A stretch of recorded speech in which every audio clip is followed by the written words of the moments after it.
Il y a fort longtemps, si longtemps que les voitures n'existaient même pas, on circulait en carriole à cheval.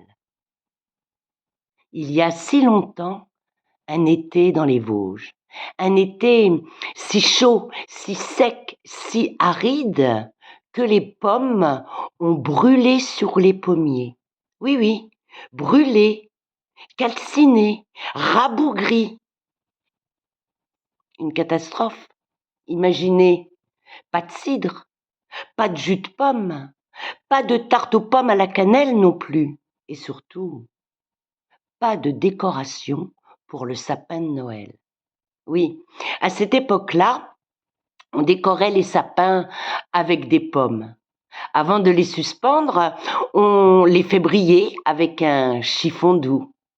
Et puis, le soir à la veillée, quand le feu brûle dans la cheminée, elles étincellent de tout leur éclat et elles embaument la maison entière. Mais cette année-là, pas de pommes, pas de décoration de Noël. Dans un petit village à Mézental vit un maître verrier.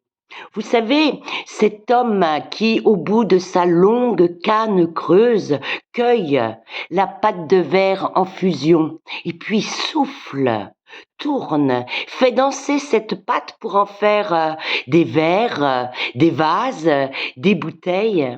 Eh bien, ce maître verrier de Mézental a une idée extraordinaire. Pourquoi ne pas remplacer les pommes fruits par des pommes en verre? C'est décidé. Pendant toute une semaine, avec ses apprentis, au bout de sa longue canne en verre, il cueille la pâte de verre en fusion, la fait danser, la fait tourner, la manipule. Et bientôt, des boules aux éclats magnifiques, des rouges écarlates, des jaunes vifs, prennent place dans des petits paniers. Les villageois sont heureux.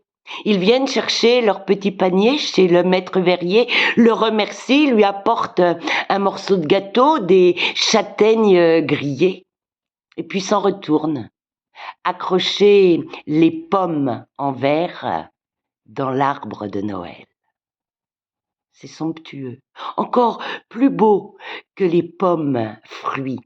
Elles illuminent la pièce. C'est comme si une fée était passée et avait donné un coup de baguette magique.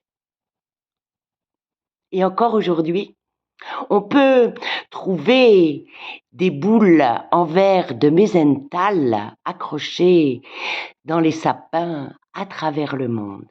Oui, oui. Et la dernière que le maître verrier a créée pour cette année, il l'a appelée Stella. C'est une merveille.